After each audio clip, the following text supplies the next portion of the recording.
Hello students, मैं अमर सिंह, प्राध्यापक अर्थशास्त्र, आपका इस चैनल पर स्वागत करता हूं। लॉकडाउन के समय में इस चैनल का निर्माण मेरे द्वारा एक छोटी सी पहल है ताकि आपकी शिक्षा सुचारू रूप से जारी रखी जा सके। इस चैनल के माध्यम से अर्थशास्त्र जैसे कठिन विषय को आपको सरल अर्थों में समझाया जाएगा। फिर भी अगर इस पहल में कोई कमी रहती है तो आपके सुझाव अपेक्षित हैं। मैं यह उम्मीद करता हूं कि इस पहल का आपकी शिक्षा पर सकारात्मक प्रभाव रहेगा। इस चैनल को बनाने का उद्देश्य मैं और स्पष्ट करना चाहता हूं। इसमें आपको बोर्ड परीक्षाओं के जो 4 वर्षों के प्रश्न पत्र हैं उनके हिसाब से टॉपिक्स को समझाया जाएगा और उन टॉपिक्स को क्वेश्चन फॉर्म में करवाया जाएगा ताकि आप ये समझ सकें कि किस प्रकार क्वेश्चन आते हैं और उनको हमें किस प्रकार लिखना होता है।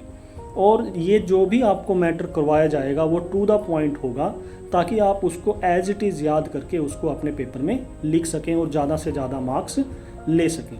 हेलो स्टूडेंट्स, आपका इस लेक्चर में स्वागत है। हमारा जो अध्याय है मांग की लोच, इसका ये सेकंड पार्ट है और इस सेकंड पार्ट में हम मांग की लोच के माप की विधियां करेंगे। हमारे पास मांग की लोच के माप की 3 विधियां हैं, कुल व्यय विधि, आनुपातिक विधि और तीसरी है ज्यामितीय या बिंदु विधि। तो सबसे पहले हम आज करेंगे कुल व्यय विधि। ये जो विधि है ये बहुत इंपॉर्टेंट विधि है और हर साल ये किसी न किसी सेट में 6 मार्कर के रूप में पूछी जाती है। आसान विधि है और इसके ऊपर जो संख्यात्मक प्रश्न है वो भी काफी आसान है और अगर आसान नहीं होगी तो इस लेक्चर में इसको आसान करने की हम मिलकर कोशिश करेंगे। तो दी किसने सबसे पहले? तो मार्शल ने, डॉक्टर मार्शल ने, अर्थशास्त्री हैं। किसी डेफिनेशन, किसी वस्तु की कीमत में परिवर्तन होने से वस्तु पर किए जाने वाले कुल व्यय में कितना परिवर्तन किस दिशा में। तो 2 चीजें याद रखनी है। एक तो याद हमें इसी से हो जाएगी, कुल व्यय विधि से, ठीक है ना। तो यानी कि व्यय के ऊपर असर आना चाहिए। जब हमने शुरू में मांग की लोच का अर्थ किया था तो हमने उसमें एक चीज समझी थी कि कीमत में पहले परिवर्तन आता है, ठीक है। कीमत में परिवर्तन आने के बाद किस में परिवर्तन आएगा? मांग में। और मांग में परिवर्तन आएगा तो उसको हम क्या कहते हैं? मांग की लोच। के कीमत में परिवर्तन आने से मांग में कितना परिवर्तन आता है। अब यहां पर कुल व्यय विधि कर रहे हैं हम, तो इसमें सिर्फ हमें क्या करना है? कीमत से मांग की बजाय हमें किस पे प्रभाव देखना है? व्यय पे। तो एक चीज तो हमें पहले ही पता है कि कीमत में पहले परिवर्तन आएगा। दूसरी चीज हम इस विधि के नाम से याद रख सकते हैं कि उस कीमत का जो परिवर्तन का जो प्रभाव है हमें किसके ऊपर देखना है? व्यय के ऊपर, कि खर्चे के ऊपर क्या फर्क पड़ा है। 3 प्रकार के परिवर्तन हैं, ठीक है। 3 दिशा में परिवर्तन है। पहला परिवर्तन है समान दिशा। समान दिशा का मतलब क्या है कि मांग, जो वस्तु की कीमत है वो मान लो बढ़ी, तो उसके साथ ही अगर कुल व्यय बढ़ गया तो एक समान दिशा में वो कीमत घटी और कुल व्यय घट गया, ठीक है। तो इसको हम कहेंगे समान दिशा में परिवर्तन। ऐसे ही अगर ये जो परिवर्तन है विपरीत दिशा में हो तो विपरीत दिशा में परिवर्तन का मतलब क्या है कि कीमत बढ़ी और कुल व्यय कम हो गया, कीमत घटी और कुल व्यय बढ़ गया। तो ऐसी इस दशा में जो मांग की लोच होगी कीमत, वो क्या है? मोर देन 1, इकाई से अधिक। पहली थी इकाई से कम। अब तीसरी स्थिति क्या हो सकती है कि कोई परिवर्तन ही नहीं हुआ, कीमत बढ़ी, कीमत कम हुई, उतने का उतना है, उसके ऊपर कोई परिवर्तन नहीं आया, तो उसको हम क्या कहेंगे? इकाई के बराबर। तो इस तालिका से हम तीनों स्थितियों को दर्शा सकते हैं। यहां पर पहला जो हमने कॉलम लिया है वो लिया है स्थिति। तो 3 स्थितियां हमारे पास है। दूसरा कॉलम वस्तु की कीमत, तीसरा मात्रा, चौथा है कुल व्यय और 5वां है लोच। तो पहली स्थिति हम देखते हैं, ए स्थिति। वस्तु की कीमत कितनी है? शुरुआती 2, उसके बाद कितनी है? कम होकर 1। मात्रा देखते हैं तो शुरू में ये 4 इकाइयां खरीद रहा है उस वस्तु की। जब कीमत कम होती है तो सीधी सी बात है कि मांग बढ़ेगी, तो मांग बढ़कर 8 इकाइयां हो जाती हैं, वो 8 इकाइयों की मांग करने लगता है। तो अब कुल व्यय के ऊपर क्या असर पड़ा? अगर हम 2 की 4 से गुणा करें तो कितना आ गया टोटल? 8। 1 की 8 से गुणा करें तो तब भी 8। तो इसका मतलब कोई भी परिवर्तन नहीं, और जब कोई परिवर्तन नहीं था तो हमने क्या देखा था? ED इज इक्वल टू 1, यानी कि इकाई। ठीक है। दूसरी स्थिति देखते हैं। कीमत वस्तु की 2 वही, फिर 1 हो जाती है कम होकर। जब 2 रुपए कीमत है तो मात्रा कितनी खरीद रहा है वो? 4। जब 1 रुपए कीमत हुई तो उसने मात्रा कितनी खरीदनी स्टार्ट कर दी? 10। यानी कि जो उसकी मांग है वो बढ़ चुकी है। जब मांग बढ़ी तो अब इसका हम जब इसको मल्टीप्लाई करेंगे 2 इंटू 4 8 आ गया, और 1 इंटू 10 इज इक्वल टू 10। तो अब यहां पर अगर हम देखें कीमत घटी, लेकिन कीमत घटने से उसका कुल व्यय क्या है? बढ़ गया। पहले 8 था, अब कितना है? 10। तो ये क्या हो गया? उसका कुल व्यय बढ़ा तो इकाई से अधिक, इकाई से अधिक। और हमने देखा था कि जो आरामदायक वस्तुएं या विलासिता की वस्तुएं जो होती हैं उनकी जो मांग होती है वो इकाई से अधिक होती है। ठीक है ना? हमने अलग अलग वस्तुओं की जो वो है मांग की कीमत लोच पहले समझी थी, तो उसमें विलासिता की वस्तुओं की जो मांग की लोच है वो इकाई से अधिक होती है। तीसरा कि वस्तु की कीमत कितनी है? 2 कम होकर 1। मात्रा क्या है? पहले वो 3 इकाइयां खरीद रहा था 2 रुपए कीमत पर, 1 रुपए कीमत पर वो 4 इकाइयां खरीद रहा है, यानी कि उसकी जो मांग है वो बढ़ी है। क्यों बढ़ी है? क्योंकि कीमत कम हुई है। अब इसको 2 इंटू 3 6, 1 इंटू 4 4। अब यहां पे क्या हुआ? कीमत घटी। कीमत घटने से उसका जो कुल व्यय है वो घट गया। तो किस दिशा में परिवर्तन आई है? समान दिशा में। कीमत कम, कुल व्यय कम, कीमत अधिक, कुल व्यय अधिक। तो ऐसी स्थिति में इसकी मांग की कीमत लोच क्या होगी? इकाई से कम। कितनी होगी? इकाई से कम। तो इलास्टिसिटी ऑफ डिमांड, इसको हम ऐसे पढ़ेंगे, elasticity of demand is less than 1। इसी को हम एक चित्र के द्वारा भी दर्शा सकते हैं। यहां पर हमने क्या दिखाया है? कुल व्यय। अब ये ध्यान देने वाली बात है, क्योंकि जब हम मांग का डायग्राम बनाते हैं ऐसे, ठीक है, तो ये y अक्ष, ये x अक्ष, तो यहां पे हम दिखाते हैं मात्रा और यहां पे दिखाते हैं कीमत। लेकिन इस डायग्राम में हमने x अक्ष पे क्या दिखाया है? x अक्ष पे दिखाया हमने कुल व्यय यानी कि टोटल एक्सपेंडिचर, और OY पे क्या दिखाया है? कीमत या प्राइस। तो OY पे तो वही कीमत है, लेकिन OX पे ध्यान देना है। कई बार बच्चे इस चीज में गलती कर देते हैं, जब पेपर चेक करते हैं तो इस प्रकार की गलतियां मिलती हैं आपके पेपरों में। यहां पर हमें मात्रा के बजाय क्या दिखाना है? कुल व्यय। याद रखना वही आसान कि कुल व्यय विधि है, तो यहां पे नीचे चित्र में क्या आएगा? कुल व्यय। तो इस प्रकार से हम कोई ना कोई ट्रिक लगा के उसको याद कर सकते हैं आसानी से। तो अब हम शुरुआती कीमत लेते हैं M। ठीक है, ये हमारी शुरुआती कीमत है, मान लेते हैं। M से कीमत बढ़कर N हो गई, लेकिन क्या कुल व्यय, कुल व्यय ये O, इसको मैं मान लेता हूं Q, OQ। तो क्या OQ पे कोई असर पड़ा? ये पहले भी OQ था जब M कीमत थी। जब N हो गई और इनके बीच में जो भी कीमतें रही होंगी उनमें भी इसका कुल व्यय कितना है? OQ। तो यानी कि कुल व्यय के ऊपर कोई असर नहीं पड़ा। कीमत बढ़ने से कुल व्यय पर कोई फर्क नहीं पड़ा। हम ऐसे भी कर सकते हैं कि शुरुआती कीमत मान लो N है, अगर हम नीचे की तरफ आए M की तरफ, तब भी इसके ऊपर कोई असर नहीं पड़ रहा, यानी कि ये समान है, इसलिए ED इज इक्वल टू 1। कीमत फिर बढ़ जाती है, मान लो N से R हो जाती है कीमत बढ़कर। अब जब N थी, ON कीमत थी, तो उसका कुल व्यय कितना था? OQ। ठीक है, अब उसकी कीमत जब OR है तो कुल व्यय कितना है? ये देखो OQ से कम हो गया ना, यानी कीमत बढ़ी और उसका कुल व्यय कम हो गया। इसको हम कह देते हैं OQ1। अब विपरीत दिशा में परिवर्तन है। विपरीत दिशा में हमने क्या किया था? ED यानी कि elasticity of demand is more than 1, तो ये मोर देन 1। तीसरी स्थिति कि जब m से कीमत कम होकर p हो जाती है, ठीक है। अब m पर OM कीमत पर उसका कुल व्यय कितना था, OQ, ठीक है, दिखाई दे रहा होगा आपको, OQ था। अब जब कीमत होकर कम होगी कितनी, OP, अब इस पर उसका जो कुल व्यय है वो कितना है, OQ2।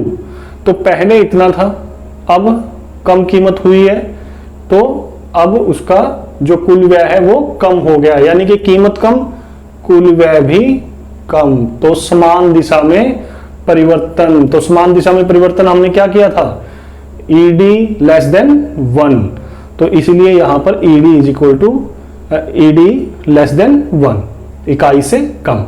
तो इस प्रकार से इन सभी बिंदुओं को हम मिला दें, एक बिंदु ये हो गया, एक ये हो गया, एक ये हो गया, एक ये हो गया, तो ये TE हमारे पास कुल जो व्यय वक्र है वो हमारे पास आ जाएगा। और इससे हम जो कुल व्यय विधि है उसको चित्र के द्वारा एक्सप्लेन कर सकते हैं। तो हमें जो क्वेश्चन समझना है, सिर्फ कुल व्यय विधि नहीं समझनी, हमें ये भी समझना है कि इस क्वेश्चन को लिखना कैसे है। तो पहले आप कुल व्यय विधि का अर्थ बताएं। अगर उसने पूछा कि मांग की लोच क्या है और उसकी कुल व्यय विधि बताए, तो सबसे पहले हम मांग की लोच की डेफिनेशन देंगे, फिर कुल व्यय विधि, और उसको इन स्टेप वाइज जैसे आपको PDF में और यहाँ पे समझाया गया है उसी तरीके से आपको ये लिखना है। अगली विधि हमारी है दूसरी विधि। आज के इस लेक्चर में हम 2 विधियां ही कवर करेंगे। इनकी जो तीसरी विधि है मांग की लोच की माप की, वो तीसरी विधि हम अगले लेक्चर में करेंगे, क्योंकि नहीं तो वीडियो जो है वो बहुत लंबी बन जाएगी। तो अनुपातिक या प्रतिशत विधि भी किसने दी, डॉक्टर मार्शल ने। तो दोनों को याद करना आसान हो गया कि 2 विधियां तो किसने दे दी, डॉक्टर मार्शल ने। अब इसकी डेफिनेशन क्या है कि मांग में होने वाले अनुपातिक या प्रतिशत परिवर्तन को कीमत में होने वाले अनुपातिक या प्रतिशत परिवर्तन से भाग कर दिया जाता है। तो यहां पर देखें, मांग की कीमत लोच इज इक्वल टू माइनस, यहां माइनस क्यों है वो अभी बताएंगे आपको, मांग में अनुपातिक या प्रतिशत परिवर्तन बटे में कीमत में अनुपातिक या प्रतिशत परिवर्तन। अब इसको याद कैसे रखें, तो याद करने की भी एक ट्रिक क्या है, ये कहां से स्टार्ट होता है, मांग की कीमत लोच। तो मांग की कीमत लोच यानी कि जो पहले आ रहा है वो ऊपर लिख दो, जो बाद में आ रहा है वो नीचे लिख दो, कि भाई मांग पहले है तो मांग में अनुपातिक परिवर्तन और कीमत में अनुपातिक या प्रतिशत परिवर्तन उसके नीचे।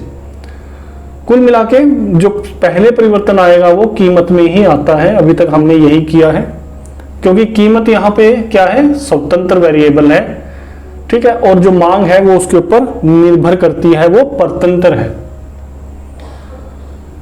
अब इस फॉर्मूले को और आगे सिंप्लीफाई किया गया कि यहां तक हम पहुंचेंगे कैसे, कि मांग में अनुपातिक या प्रतिशत परिवर्तन को हम निकालेंगे कैसे। मान लो हमारे पास एक नई मांग दी है, एक परिवर्तन के बाद की मांग दी है, तो हम परिवर्तन को कैसे निकालेंगे। तो इसको निकालने के लिए यहां पर देखिए अनुपात या प्रतिशत कैसे निकालते हैं। मांग में देखा पहले परिवर्तन कितना है, उस परिवर्तन को कहां से देखेंगे हम, प्रारंभिक मांग से, यानी कि शुरुआत कहां से। जैसे मान लो हम एक रास्ते पे जाते हैं, अपने घर से स्कूल के लिए जाते हैं, यही मान लेते हैं, तो हम यही तो देखेंगे ना कि शुरुआत कहां से की हमने, उससे हम कितने किलोमीटर चले अपने स्कूल के लिए। तो यहां पर भी हम शुरू वाले से ही तो इसकी तुलना करेंगे। तो मांग में परिवर्तन बटे में प्रारंभिक मांग इनटू में 100, तो ये आ जाएगा मांग में कितना परिवर्तन हुआ है। ऐसे ही कीमत के साथ करेंगे, कीमत में परिवर्तन बटे में प्रारंभिक कीमत और इनटू में 100। तो यहां तक आ गए। अब बात थी कि माइनस क्यों लगाते हैं। तो माइनस इसलिए लगाते हैं क्योंकि मांग और कीमत के बीच में कौन सा संबंध है, विपरीत संबंध, ऋणात्मक संबंध। तो इनमें से एक बढ़ता है तो दूसरा कम होता है। ऐसी स्थिति में कोई सा भी जो परिवर्तन है, चाहे वो मांग में हो चाहे वो कीमत में हो, इन दोनों में से एक ना एक माइनस में आएगा। और माइनस में आने के कारण क्या होगा, हमारा जो ईडी है वो भी माइनस में आएगा, सीधी सी बात है। लेकिन परंपरागत रूप से ये माना जाता है कि जो इलास्टिसिटी है वो हमेशा धनात्मक आनी चाहिए। तो इसलिए इस तरफ इन दोनों में से जो माइनस में आएगा उसको प्लस में बदलने के लिए इसके पहले ही एक माइनस लगा दिया जाता है, ताकि जो इलास्टिसिटी है वो हमारी किस में आए, पॉजिटिव आए, धनात्मक आए। इसको अभी एग्जांपल से हम सही समझेंगे कि क्यों इस माइनस की जरूरत है। अभी तो हम इस डायग्राम को आगे, इस सूत्र को आगे और सिंप्लीफाई करते हैं। यहां से सूत्र यहां पे आ गया। अब elasticity of demand is equal to minus, अब ये जो मांग में परिवर्तन है इसको हम कैसे निकालते हैं, जो ये ऊपर लिखा है मांग में कि Q1 नई मांग माइनस में Q पुरानी मांग और बटे में Q, तो ये तो ऊपर आ जाएगा मांग में परिवर्तन, ये Q1 माइनस Q, और नीचे क्या है प्रारंभिक मांग, और इनटू में जो 100 था, 100 हमने यहाँ पे क्यों नहीं लिखा, क्योंकि ये 100 इस 100 से कैंसिल हो जाता है। ठीक है, ऐसे ही हम P के साथ करेंगे कि नई कीमत माइनस में पुरानी कीमत और बटे में पुरानी कीमत, तो उससे ऊपर तो ये आ जाएगा कीमत में परिवर्तन और नीचे प्रारंभिक कीमत, और इनटू 100 जब हम करते हैं तो ये अनुपातिक या प्रतिशत परिवर्तन आ जाएगा। क्यों नहीं दिखाया, क्योंकि ये दोनों वहां पर कैंसिल हो चुके हैं, बराबर। अब ये Q1 माइनस Q हमने क्या कहा कि मांग में परिवर्तन है, और मांग में परिवर्तन को हम किससे डिनोट करते हैं, डेल्टा से। डेल्टा शब्द के किसको डिनोट करते हैं, परिवर्तन को, और उसके आगे Q लिख दिया तो यानी कि मांग में परिवर्तन। और मांग में परिवर्तन ये तो इसका आ गया कि हमने इसको लिख दिया डेल्टा Q, और नीचे क्या है Q, बटे में ये क्या आ गया फिर डेल्टा P और बटे में P। ठीक है ना, डेल्टा शब्द किसको दिखाता है, परिवर्तन को, तो इसके आगे हम Q लिख देंगे तो मांग में परिवर्तन, P लिख देंगे तो कीमत में परिवर्तन। अब यहां से हम आगे यहां पे, तो ये हमारे पास आ गया, मान लो क्योंकि ये नीचे से ऊपर जाएगा, ठीक है ना, इसके साथ यहाँ पे जाके गुणा होगा, तो ये जो निचला है P है ये ऊपर चला जाएगा, ये डेल्टा P नीचे रह जाएगा।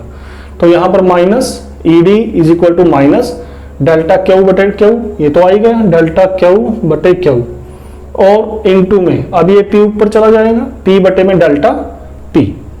इसको और सिंप्लीफाइड तरीके से कैसे लिख सकते हैं हम कि minus ED is equal to minus P बटे Q। अब P और Q को एक तरफ कर लो, आसानी हो जाएगी इस लिखने में भी और याद करने में भी।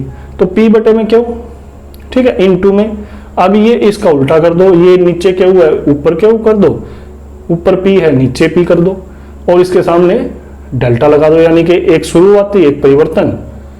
ठीक है ना, शुरुआती परिवर्तन। तो इस प्रकार से हमारा ये हो जाएगा P बटे Q इंटू में डेल्टा Q बटे डेल्टा P। अब इसके बाद हम एक एग्जांपल करेंगे ताकि ये पूरा क्वेश्चन, और लिखना भी ऐसे ही है, आपके पास प्रश्न क्या आएगा, मांग की कीमत लोच की परिभाषा दीजिए और मांग की लोच के माप की अनुपातिक या प्रतिशत विधि का वर्णन कीजिए। तो एज इट इज आप पहले मांग की लोच की परिभाषा दोगे, अनुपातिक या प्रतिशत विधि की डेफिनेशन दोगे, ये सूत्र दोगे, इस प्रकार से इसको सोल्व करके दिखाओगे कि हम यहाँ पर जो हमारा फाइनल सूत्र बनेगा, एक तो हमारा ये बन गया शुरुआती।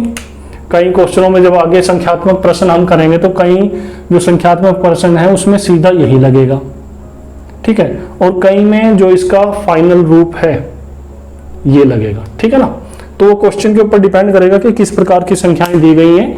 अगले जो लेक्चर्स हैं उसमें आपको संख्यात्मक प्रश्न करवाए जाएंगे, ताकि कोई भी, क्योंकि इससे 2 नंबर में या 4 नंबर में प्रश्न आने की संभावना रहती है। तो ये एग्जाम्पल भी आपको देना है वहां पर पेपर में, अगर ये प्रश्न आता है तो PDF में आपकी ये क्वेश्चन भी दे दिया जाएगा। एग्जाम्पल क्या है कि शुरुआत में कीमत है एक किसी वस्तु की 4 रुपए, कीमत 4 रुपए से कम होकर 2 रुपए हो जाती है, यानी कि शुरुआती कीमत क्या हुई P4, P1 कितनी हुई 2, तो डेल्टा P कितनी हुई, तो अब P1 में से, यानी P1 कितनी है 2 में से P निकाल देंगे यानी कि 4, तो 2 - 4 यहाँ पे क्या आ गया -2। यहाँ पे जब कीमत 4 थी तो उस वस्तु की मांग कितनी थी 1, जब कीमत कम होकर 2 हो गई तो उस वस्तु की जो मांग है वो बढ़कर कितनी होगी 4 इकाइयां। अब ये जो 4 इकाइयां हैं तो डेल्टा Q क्या निकलेगा, Q1 - Q, तो नई मात्रा जो है, नई मांग क्या है 4, पुरानी कितनी है 1, तो 4 में से 1 निकाल देंगे 3। सूत्र हमारा याद ही है, ED is equal to minus p बटे क्यू इंटू में डेल्टा क्यू बटे डेल्टा पी। ठीक है, अब इसमें जो ये संख्याएं हैं वो हमें यहाँ पे फिट करनी है। P कितना है 4 लिख दिया। क्यू कितना है शुरुआती देखो 1 लिख दिया, इंटू में डेल्टा क्यू कितना है हमारा 3 लिख दिया। अब यहाँ पे देखिए, यहाँ पे आपका डेल्टा जो P है वो आपका कितना है 2, यहां भी आपके क्या लगा हुआ है माइनस। अब अगर ये माइनस ना हो, ठीक है ना, क्यों यहां पे माइनस लगाने की जरूरत पड़ती है सूत्र से पहले, अगर यहां पे माइनस नहीं है तो क्या होगा, ये जो मान की लो चाहिए, मान लो 2 से ये 4 कट जाएगा, 2 पर आ जाएगा, और 3 और 2 की गुणा करेंगे तो 6 आ जाएगा। लेकिन ये 6 कौन सा आएगा माइनस का। लेकिन हमने क्या कहा है कि जो इलास्टिसिटी है वो माइनस में नहीं आएगी, इसीलिए उसको धनात्मक बनाने के लिए इस सूत्र से पहले ही एक माइनस का चिन्ह लगा दिया जाता है, ताकि अब ये देखो, ये जो माइनस था यहाँ पे, ये और ये दोनों कट के क्या बन गए, कैंसिल होके प्लस हो जाते हैं, और ये 2 इंटू 3 क्या बन जाएगा 6, तो यानी कि इकाई से अधिक। तो इस प्रकार से हमारा ये जो अनुपातिक या प्रतिशत विधि है ये समाप्त होती है। और इन दोनों विधियों की जो PDF है वो आप इस वीडियो के डिस्क्रिप्शन लिंक से जाके डाउनलोड कर सकते हैं, लेकिन वीडियो को देखना बहुत जरूरी है, नहीं तो आप उस सारे क्वेश्चन को नहीं समझ पाएंगे। और इन दोनों विधियों से, बिंदु विधि इतनी इंपॉर्टेंट नहीं है, लेकिन कुल व्यय विधि और अनुपातिक विधि बहुत इंपॉर्टेंट है। तो धन्यवाद। स्टूडेंट्स, इससे रिलेटेड जो PDF है वो आप इस वीडियो के नीचे डिस्क्रिप्शन में जाकर वहाँ जो एक लिंक दिया गया है उससे डाउनलोड कर सकते हैं। ये जो भी आपको नोट्स प्रोवाइड करवाए जा रहे हैं, ये हरियाणा बोर्ड और दूसरे बोर्ड्स में जो क्वेश्चंस आ चुके हैं उनके बेस के ऊपर ही आपको ये क्वेश्चन करवाए जा रहे हैं। और 2017, 18, 19 और 20 के जो प्रश्न पत्र हैं वो लगभग इनमें कवर हैं। तो आप इसको PDF से अपनी कॉपी में उतार सकते हैं। धन्यवाद।